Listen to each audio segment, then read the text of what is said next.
Okay. Settle in, folks, because this is going to be a super chill video. Um, Not actually cooking anything today. I'm just going to be rolling like a bajillion pigs in a blanket for Thanksgiving tomorrow. So that's what I'm bringing to Thanksgiving, and so I'm just gonna sit here, kind of roll these, talk about a couple things. Um, and yeah, it'll be good. It'll be chill. It'll be. I no clue how long it's gonna take. It could actually be either a really long time or relatively fast. Really depends on what I run out of first. Space, dough, or little smokies. I think I'm gonna run out of dough first. Maybe space in the thingy. But yeah, that'd be cool. First order of business is unrolling the dough tubes, which, if we're lucky, we'll get a nice, satisfying, like, kablow pop out of it. That's always fun. Let's see. Yeah, that's alright. The other ones will warm up over there on the counter, so we'll get better ones after that. But that was still pretty good. Um, so, yesterday, I uploaded the first of the vlogs. So they're no longer a hypothetical thing in the latent space of things that you might do. I've actually done it. I done did it. The thing that exists in the world, which is kind of utterly terrifying if I'm being honest. So now it's like, whereas before it was like it's a thing that I'm doing, but it's like hypothetical. It's, you know, stuff like that. But now I'm opened up to the space of internet criticism, which is a forsaken place. Let's see. Do we roll from like lined up like that? Do we line up like that? Or do we roll starting on this side? We're gonna give it a shot. Let's go like that. Rolled it there. And then make our way moving up. Like that. It's a lot of dough for one smoky. We might actually cut these triangles in half. So that way we get more smoky to dough ratio. Let's give it a shot. Um, but yeah, and so I actually uploaded a the first of the videos, and so for those, I mean, I guess keeping track or like I don't know the nitpickily inclined. That's not that was brilliant syntax, but means that it took me this many episodes of recording in advance to actually muster up the guts to put it on YouTube. And so yeah, but that does mean that even if like I don't know, someone says something super mean to me, and I'm like, damn it, no, I'm done, never doing this again. Um, at the very least, I'll have I think 6 videos, and so I don't think that's gonna happen. But I'm going to try my damnedest to not read the comments because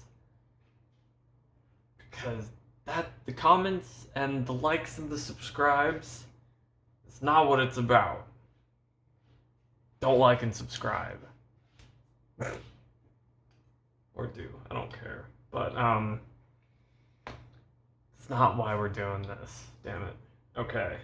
Anywho, I guess if we're going to take this very oblong isosceles triangle and try to turn it into two kind of similar triangles. That's a hard. That's a geometry problem. Okay, hold on. Let's go plunk that in there for a second. Re-roll this back up. Boop. So we could go. We could have a normal sized triangle here and a really long triangle there. Or what we could do is we could bisect it right down the middle and like have two long triangles. Let's do that just for the sake of somewhat symmetry.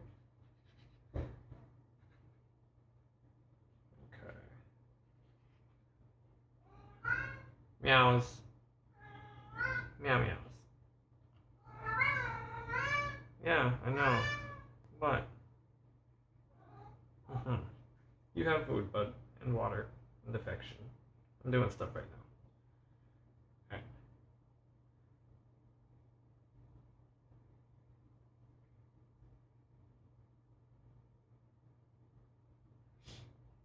Alright. Okay, that's not so bad.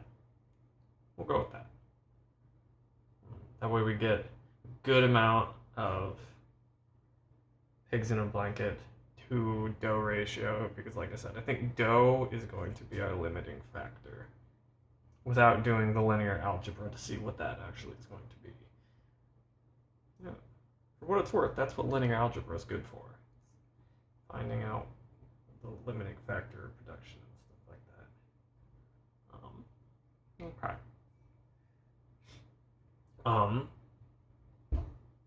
Yes.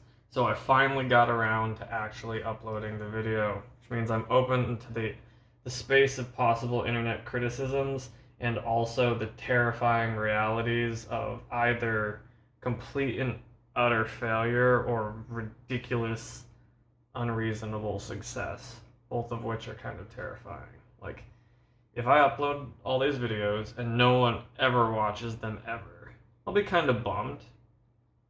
But at the same time, it'll be like, oh, just gotta go find something else.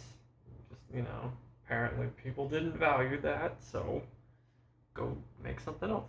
Go do other things. But, I'd be kind of bummed, but it'd be alright. The real fucking scary one is the possibility of like the ridiculous viralness of the internet. That's kind of one of the reasons why I was kind of scared of social media. It's like, God, that's a lot of influence, and on the internet, which the internet never forgets. This is a thing that I've been thinking about. Like, when you're speaking on the internet, you're putting your thoughts and opinions onto a medium that, like, it's very feasible to think that might just be there forever. Like, for as long as society exists, which we don't know the upper limit of that. So like you're speaking to everyone now who wants access to it, who like will listen, but also to everyone in the future, kind of forever. It's like you're speaking to the gods at the end of time. That's a lot, man. It's a lot for my little video of making pigs in a blanket, just kind of chilling here. And so, but I mean, the alternative is just to like not ever express yourself, because the internet is kind of ubiquitous at this point. So fine. I'll do it. I'll talk. At the same time, I'm not gonna make a big whoop about it, because this is what I'm doing. I'm rolling little pigs in a blanket and living my best life. So yeah, like, the act of actually uploading the videos was a step towards actualizing things in reality, as opposed to just living in eternal hypothetical like potential land where nothing ever actually turns into anything. And so we'll see what the future holds. This is just kind of my angsty, like, I don't know, just angsty anxiety, like, thoughts of, oh geez, I gotta actually do stuff and not live in the world of going to do stuff and never actually doing those things. Which, unfortunately, I feel like a lot of people live in that world. And it's a beautiful world of ideals, but the problem is it's never actually real, and then eventually time catches up with you. And it's like, surprise, you never did anything. It's like, fuck. It's like I was gonna do things. They're like, no, you weren't. You were saying that you were going to do things, but all of your actions say otherwise. They say that you were never actually going to do anything, but you wanted to like lie to yourself and say that you were going to do things. And that's not a good place to be. But also another kind of better place, but like kind of wacky place is the place of just having started something and having no idea where it's gonna go. Like I said, it could just be like, no one cares. And it's like, okay, well, fine. That's perfectly valid. That may actually even be the most likely outcome. And if that's the case, then that's fine. We go, we live, we learn, we do more stuff. But the really kind of scary one is everyone is paying attention all of a sudden now. And it's like, congratulations, you are now speaking to the entire world about your pigs in a blanket. Whoa, that's a lot. That's a lot right now, and I'm not confident in my ability to not let it go to my head. Like, we'll try, but yeah, it's just how it is.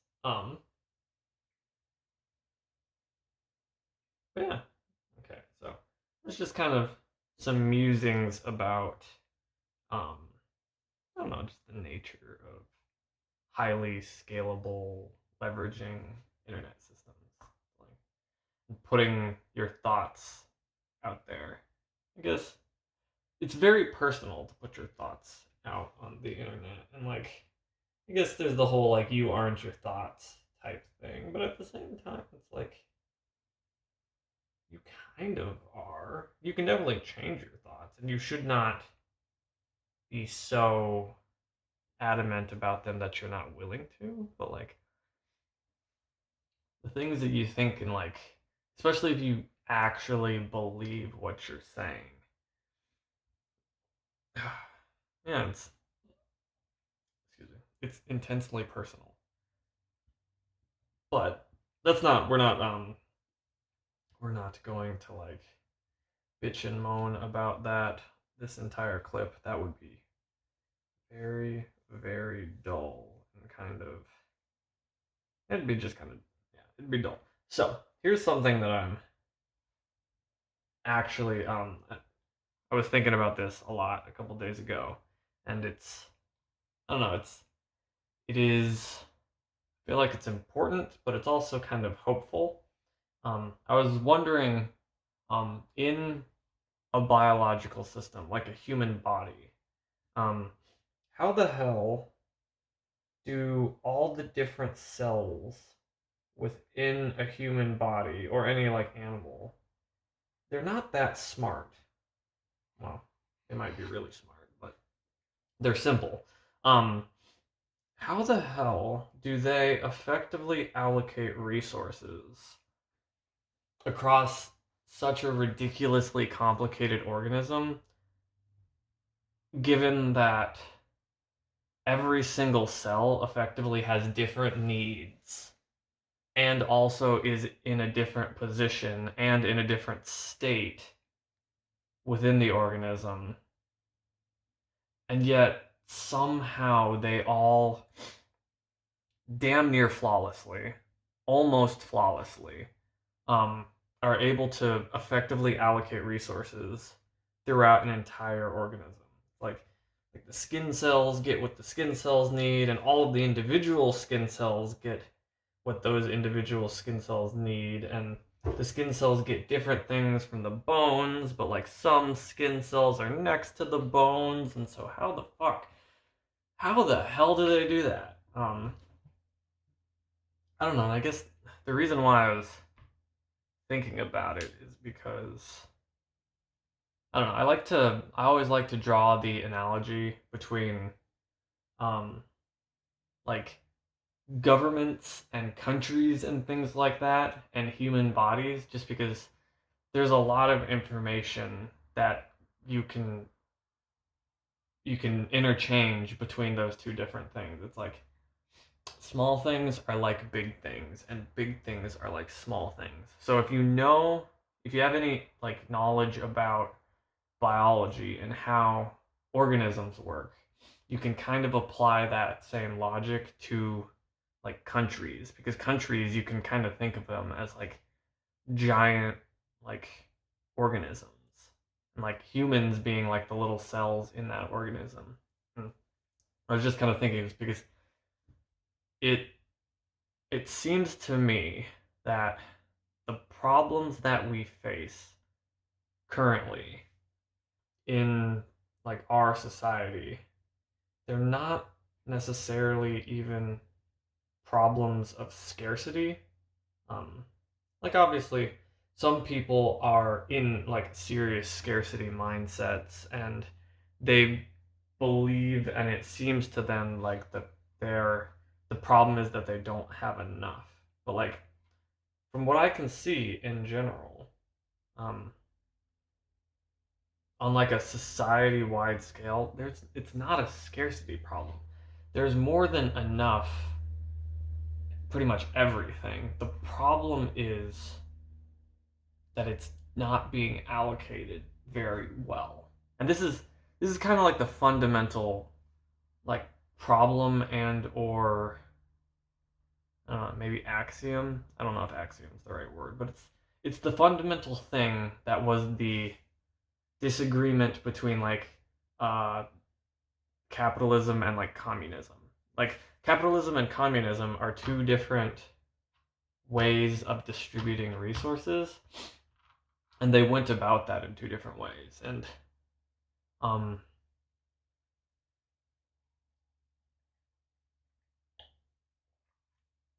and they have different ethics that are kind of built around that. But we all kind of like the collapse of the Soviet Union was a pretty good proving out of the fact that despite communist like kind of beautiful ideals, in actuality it just doesn't work very well. It's a very ineffective means of properly allocating resources, and it's just because a top-down system of allocating resources is it's too complicated of a problem.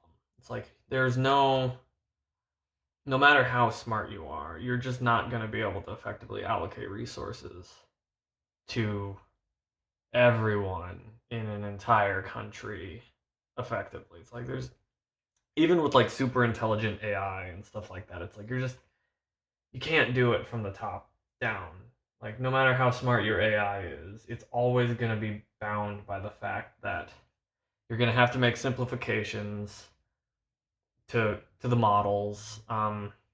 You're always going to be running on a time delay. No matter what, like your model will not be up to date, and even if it's by a couple days, it's like it's still like when you're talking about an economy of that scale, it's just like I think it's a fundamentally unsolvable problem from like a top down fully encompassing like make a model and then execute on it and like try and effectively allocate resources. It's like it's just it's just not going to work that way. You need to go about that problem in an entirely different way.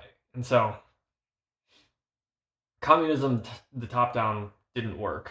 And then so you kind of ask yourself, well, why does capitalism work? And it's because capitalism allows for um, individual autonomy. It's like it's not that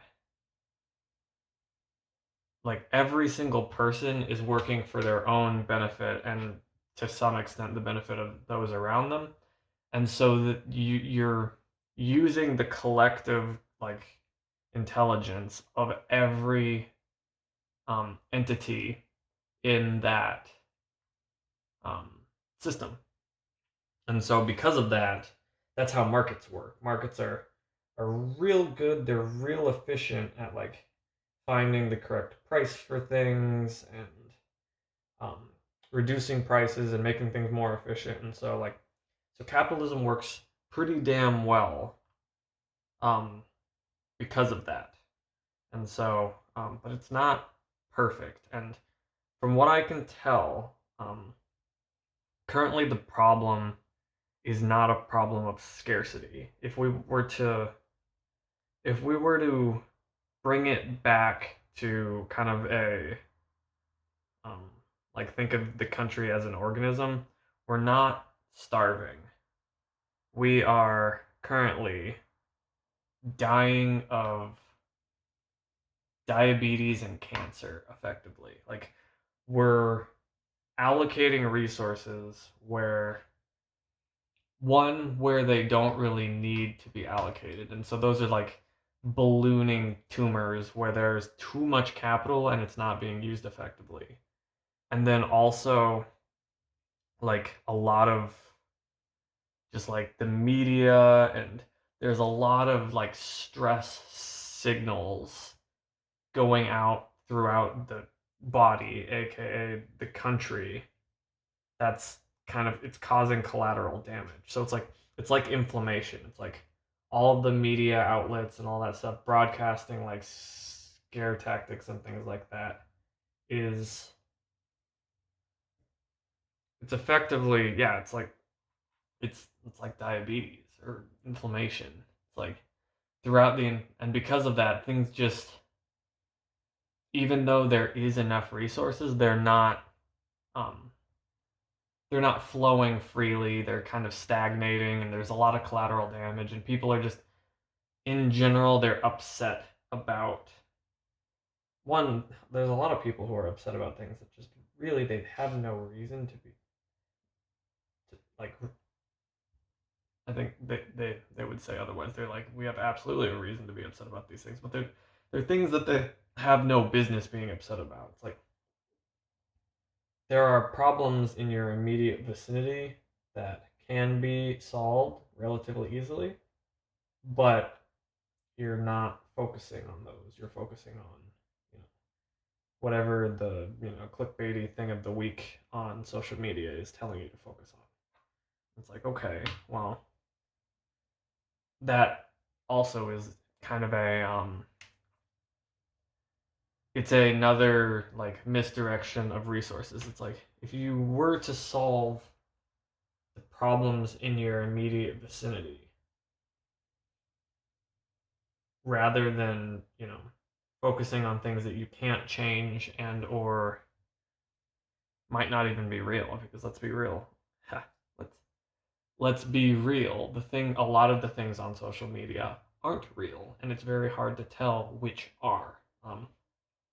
But yeah, and so I was thinking I was thinking about this. It's like, how the hell do single cells in an organism like a human body, how do they effectively allocate resources given that they're not that smart? They're almost as dumb as a person. Well, yeah.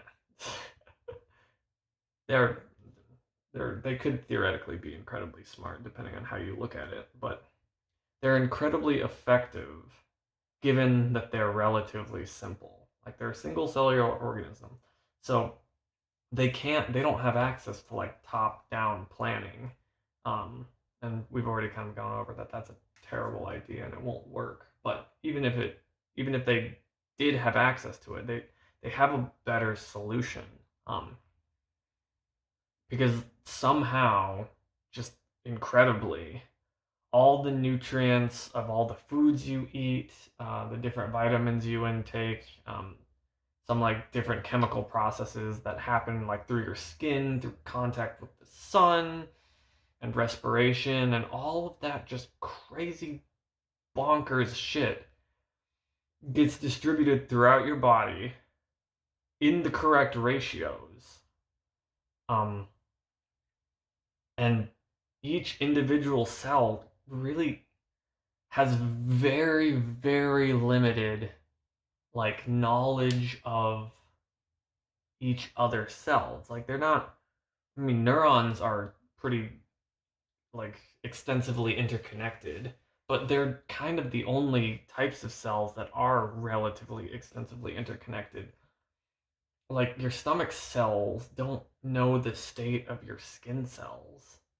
They probably don't even know the state of like stomach cells like a couple millimeters to the left or the right. So they have to be working on some like fundamental simple rules that allow them to effectively um, distribute resources. And so I was thinking about this a lot because it's important. Because if we figure that out, we could take those principles and apply them to like a country or countries or continents or even the world. But more importantly, because we're thinking about like single cells, you can apply them. Oof. There you go. There's a good pop. You can apply. That's fun. You can apply them to your own life because, like, theoretically, these cells are singular. They're singular in their, like, they're single cells using a fundamental, like, set of rules that allows them to get what they need, as well as to allow them to distribute vast amounts of different types of resources to vast amounts of different types of things that are different than them, just like every person is different than every other person. And so what the hell is it? It seems like it's fundamental and very important, and it has to be something simple enough that a singular celled organism can do it.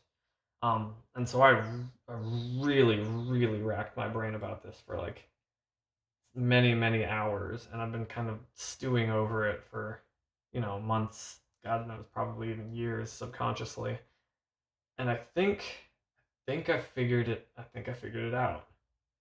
And it's similar to kind of the tenets that we're already kind of using in our society, that they're like somewhat intrinsic, not necessarily explicit tenets that we're using. And so what I think that it is it's each individual cell keeps what it needs and gives everything else away.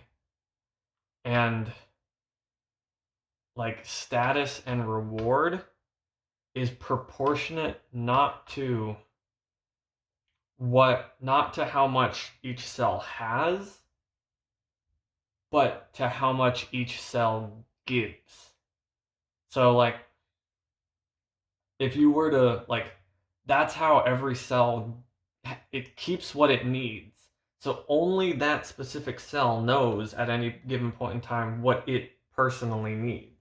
And so it's responsible for managing its own, well-being, so to speak. And so it uses its inbuilt computation to keep itself functioning. But then it gives everything else that it doesn't need away. And then through that process, it gives what it doesn't need to all the cells around it. And then if all the other cells also do that, they keep what they need.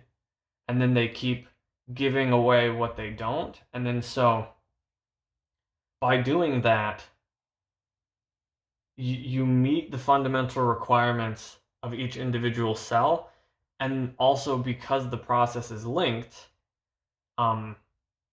that's how nutrients that are like complex nutrients and things that certain cells need and other cells don't, that's how nutrients can freely flow throughout the entire organism until it arrives at the places where it's needed most. And so I think that's the only way it could fundamentally work, is because it uses the computational power of every single individual cell um, to look after its own well-being, which is, it's kind of a selfish thing, but at the same time, you keep what you need and then you give everything else away. And then I guess in a society, what that would mean is effectively that like status would be awarded not to those who have the most, but to those who give the most. And it's similar, but it's fundamentally different in a couple like really important ways. Because I think currently the way capitalism is working is it's working under the fundamental I think Christ said this on the Sermon in the Mount. He said, those who have, more will be given, and those who have not, everything will be taken. And capitalism is kind of working under that fundamental axiom. It's like, okay, so we don't want to have not, because then everything's going to get taken away. So we're working really, really hard so that we have, so that we can get given more. And that does seem to be true. Wealth accumulates over time, and it accumulates to those who have wealth. And so because capitalism is kind of working to that end, it is better to have than to have not. Because obviously if you have not, I mean, you run out of energy and you die, you disperse. And that happens, I mean, that's a natural law. That's not capitalism's fault. I mean, we were, fighting for food and resources way before like formal capitalism. But it's definitely better to have than to have not. Or I guess the better a way you could say that is, it's better to have than to need. This is why communism didn't work. I think the fundamental axiom of communism was, from those due to their ability to those according to their need. And that's a very beautiful saying, but the problem is that it rewards neediness. And it doesn't have any reward built into the people who are able. So it's not incentivizing the able, and it's rewarding the needy. And the problem is that it's hard to be able, and it's really easy to be needy, because you can effectively be infinitely needy, but being able is actually very difficult. And so that's why communism collapsed, is because like there was too many needy people. Not and it kind of disincentivized the able people, and so, and yeah, it's just the incentive structure was wrong, and so it stopped functioning and it collapsed.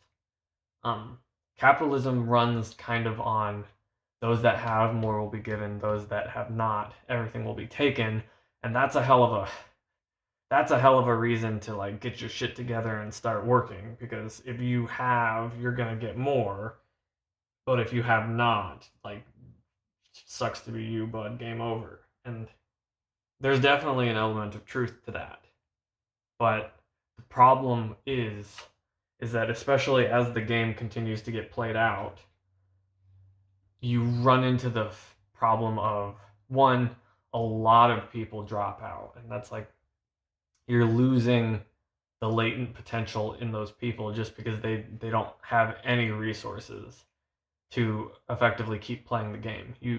People drop out of the game, and that's kind of what you see in like all the homelessness and stuff like that. And two, kind of back to the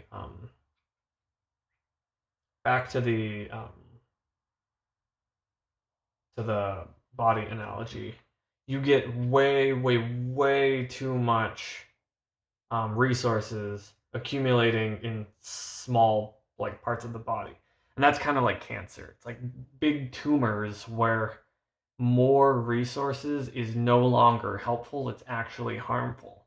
Um, because at a certain point, um, no matter how much like getting more money is not going to be more useful. Like generally, like billionaires, like it doesn't matter if you have $1 billion or if you have $2 billion. It's like your quality of life is not going to be literally hardly any different. And so the question is, well, why do billionaires are they so competitive then? Because more money doesn't really mean much of anything once you're at that level. It's like, but they never stop. They keep accumulating wealth, and that's because they're not after the money.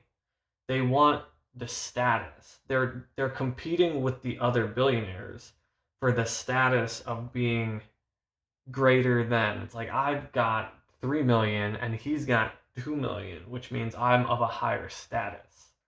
Um, and they don't actually the money. It's not about the money. It's about being better than it's being better than Dinkelberg. And that I mean that's just like primate hierarchies, and so like that's also not capitalism's fault. But that's where like the way of how cells must organize themselves is like you keep what you need, you give everything else away, and then status is awarded to those who give the most rather than those who have the most.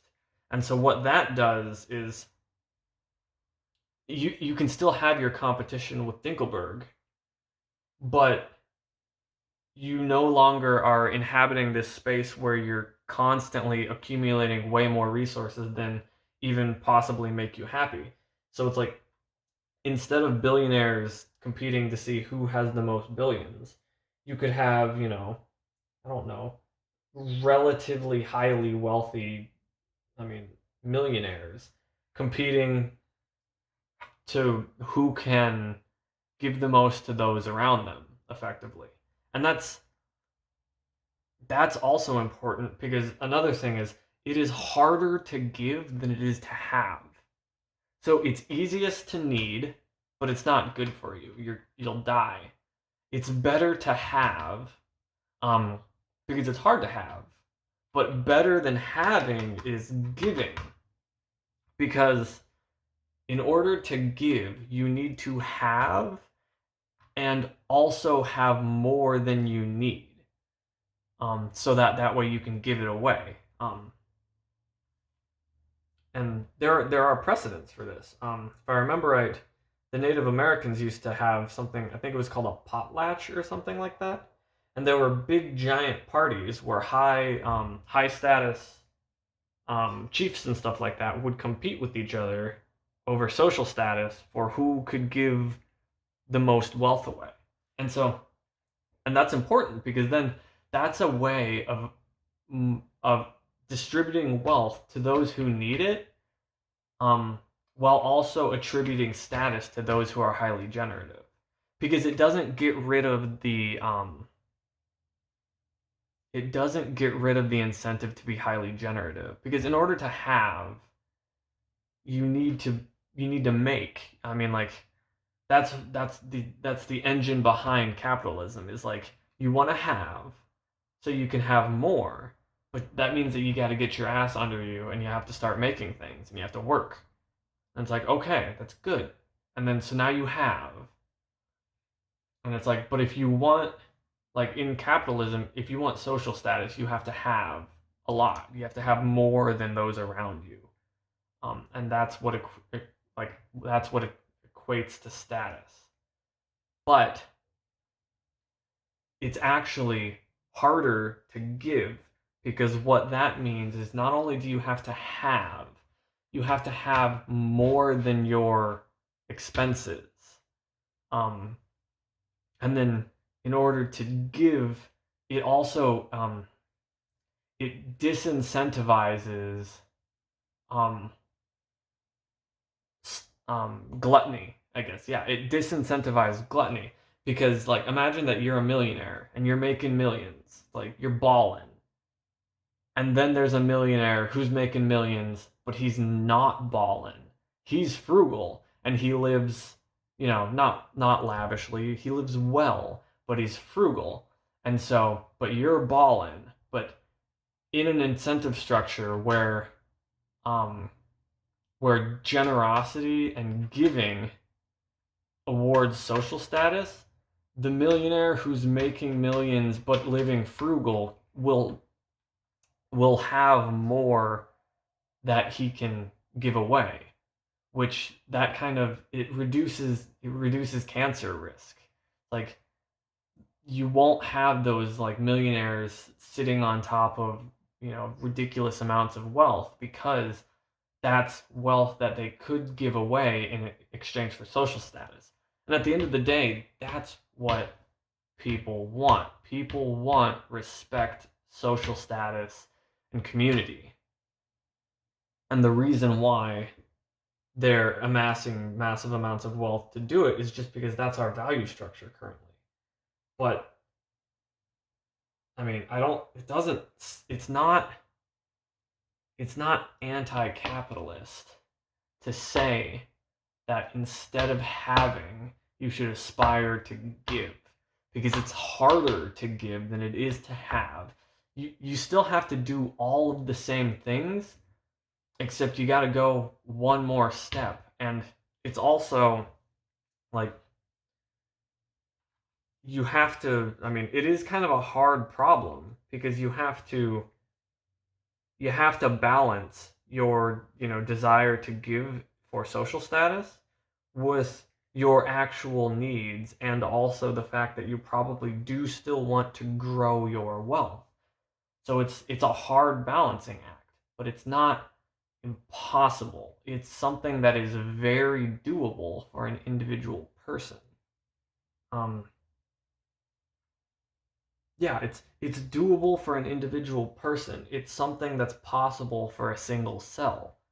And if everyone does that, um, that creates a very strong social safety net, because not only are you generative, making more than you need, keeping your needs reasonable, but also you can expect a reasonable amount of generosity from those around you, and reciprocity. And so, like, it's I'm I'm damn sure that this is probably how the cells in your body are able to effectively distribute resources. And I'm not a biologist. I don't know this for sure, but I'd put some pretty good money. I guarantee I can't I would say I guarantee you, but that's not true. I am very certain that there has to be some sort of incentive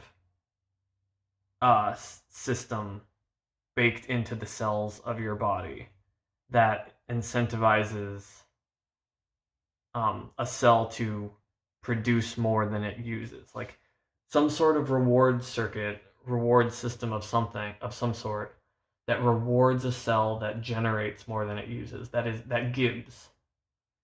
It could be as simple as the fact that cells that give more than they receive, um, other cells just nestle closer to them. Like, and that makes sense. It's like, if you're a really generous person, people are gonna want to be around you, and that could play out on like a single cellular level, where like a cell that's highly generative has other cells that like nestle closer to it, and that's what it wants. Is cells um it wants cells to be closer to it. That's what people want. Is they want to be close to people.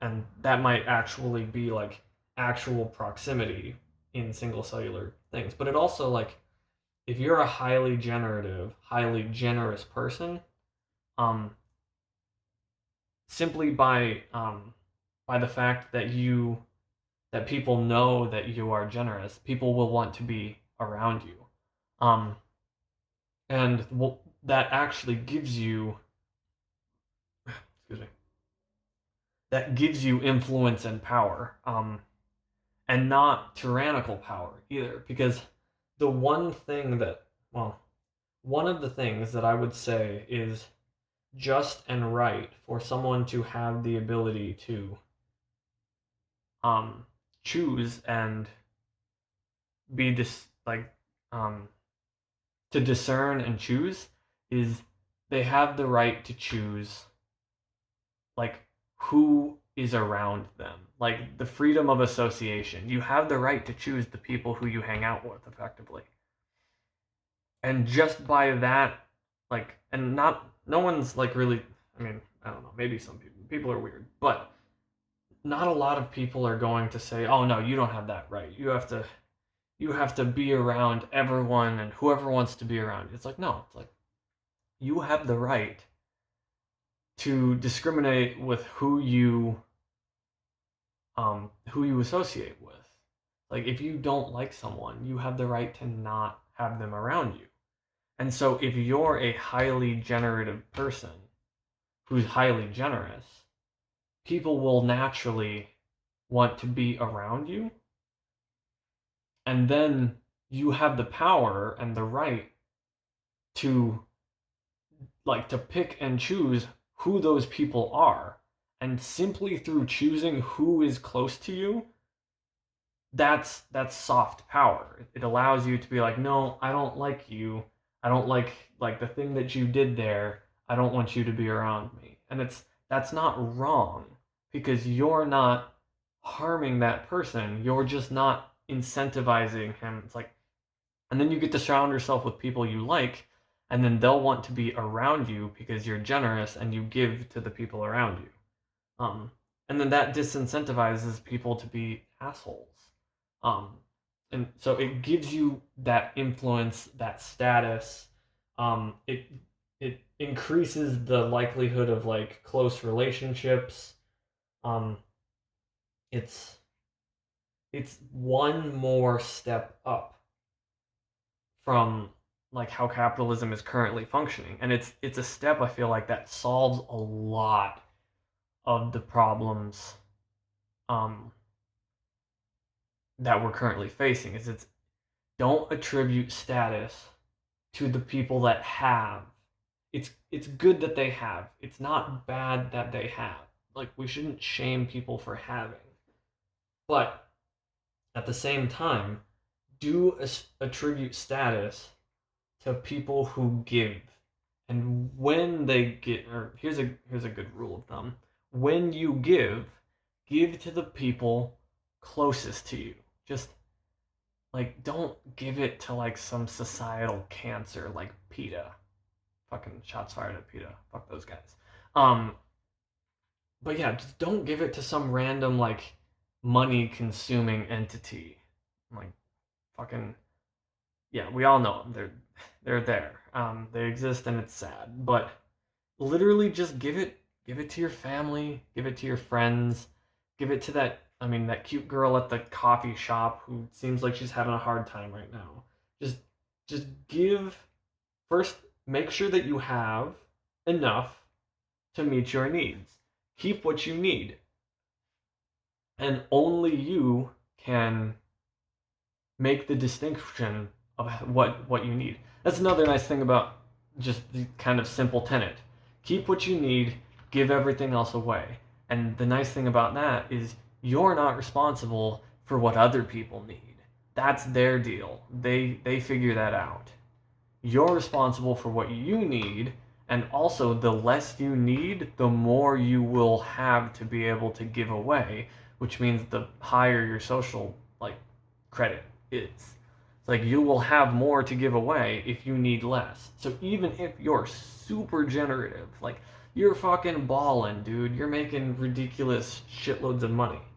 Um, Even if you're super generative, you still have an incentive to be frugal, because no matter how much you're making, you will always be able to give more if you are making a lot and also not consuming a lot.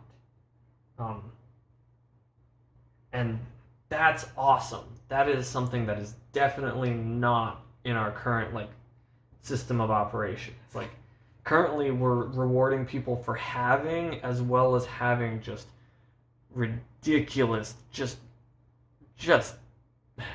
gluttonous consumption. And it's like you don't need those things. Those things aren't going to make you happy. As a matter of fact, you're giving yourself diabetes because you're over consuming, because we're valuing consumption rather than valuing generosity. And because it's actually harder to be generous than it is to be to consume, because it's one more step. It's the difference between it's the difference between your income and your expenses, as opposed to just the absolute number of income. Like, your income matters insofar as it is greater than your expenses and you give it away. Like, pay your expenses, be good, and then give the rest away. Also, probably save a little bit so that your income increases over time. So, have and be given more. It's like, those who have will be given more. So have and be given more, but also you got to keep the balance, because you should give too. And then also the nice thing is, if everyone does that, you will probably be given things. Even if you're not even if you literally go by this tenet of keep what you need, give the rest away, then at least you're paying your bills. But also, if everyone does that, you will probably be given more just by the people around you. And then you can use that more to make more, and because wealth accumulates. But yeah, I think that's how the cells in your body do it, and I think that's how we could structure a society to more effectively allocate resources. And I think it would contribute to greater human happiness. I have no authority to go and shout this from the rooftops. I'm putting it here, and if people hear this and it makes sense to them, make sure that you're paying your expenses. Have enough, and then work a little harder to have more than enough so that you can give. And I don't know, the only way of really playing this out is to just see if it works personally for you. I personally know that it feels good to give people gifts. Doesn't even necessarily have to be money. You can just make things and little doodads. Doodle something on a piece of paper and give it to someone and see if they appreciate it. I'm pretty sure they will. I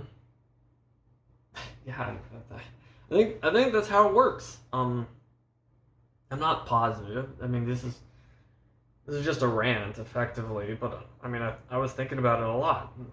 I don't know.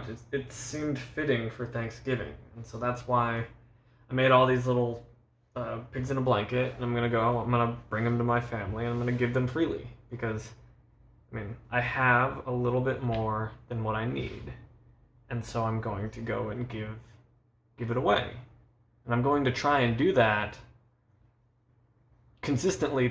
Set that as the goal. It's a lot of people, the goal is to have, and that's a better goal than to need. If your goal is to need, you're doomed, just utterly doomed. So don't need. It's not good. Having is better, but the best is to give, because it's harder to give than it is to have. and it's not easy to have.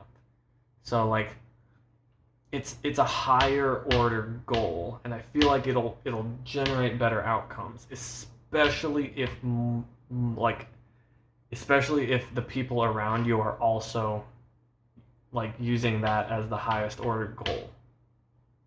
Um, yeah, I mean, I think because yeah, I think that's how they. I think those crazy little cells. That's got to be how they do it. Because it's too complicated of a problem. You need every single person to use their computation to assess their needs, to try and reduce their needs as much as possible, and then to want to give away the rest. And then by doing that, resources will flow freely just by, bucket brigade, like I give this to you, they give it to them, just by the process of giving, like, like telephone bucket brigade. That's how resources flow to where they're needed, because there's too many resource types.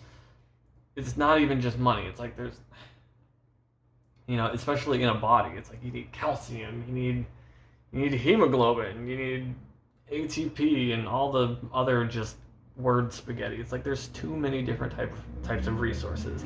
There's too many different types of people, and there's too many different situations. So you need to use your computation to assess your own needs and try and optimize to reduce your need, increase your generativeness, and give away the rest. And I feel like society at large should value that as status.